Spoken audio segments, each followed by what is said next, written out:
বন্ধুরা, আবার একটা রান্নার ভিডিও নিয়ে চলে আসলাম। আজকে আবার অন্যভাবে রান্না করবো ইলিশ মাছ। এরকম 5 পিস ইলিশ মাছ নিয়ে নিয়েছি, হলুদ আর নুন মাখিয়ে নিয়েছি। আর দেখো সর্ষে নিয়েছি, একটু জিরা নিয়েছি আর কাঁচা লঙ্কা নিয়েছি, আর কটা কাঁচা লঙ্কা চিড়ে নিয়েছি, ওটা দেবো তেলে। একটুখানি আলু আর একটু বেগুন ভেজে নিয়েছি। মাছটা কাঁচাই রান্না করব। তাহলে মশলাটা পেস্ট করে নিই।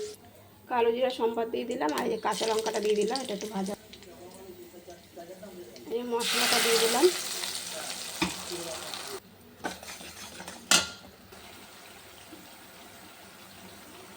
হলুদ দিয়ে দিলাম, লবণ দিয়ে দিলাম, আর এই যে মিক্সারে বাটির জলটা দিয়ে দিলাম।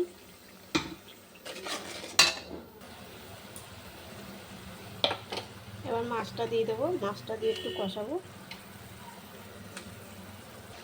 এই দেখো বন্ধুরা, মশলাটা কষানো হয়ে গেছে।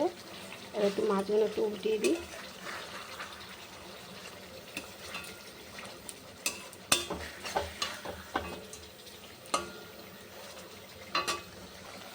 মশলাটা কষানো হয়ে গেছে, একটু জল দিয়ে দিলাম।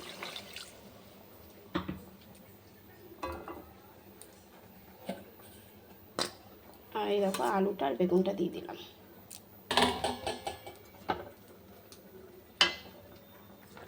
এই দেখো বন্ধুরা, আমার রান্নাটা হয়ে গেছে। আলু সিদ্ধ হয়ে গেছে, একটুখানি ঝোল রাখ। আর এই দেখো চিনি দিয়ে দিলাম। এবার নামিয়ে দেবো এটা। এই দেখো বন্ধুরা, ইলিশ মাছের পাতলা করে ঝোল হয়ে গেছে। ঝোলটা হেভি টেস্ট হয়েছে। এটা জিরে দিয়ে আর সর্ষে বাটা দিয়ে করলাম, দেখলেই তো। এরকম করে রান্না করে খেয়ে দেখবে, খুব সুন্দর টেস্ট, মানে আলাদাই টেস্টটা লাগছে। আর আমার রান্নার ভিডিওটা কেমন লাগলো অবশ্যই কমেন্ট বক্সে জানাবে। তোমরা কিন্তু অবশ্যই এটা রান্না করে খাবে।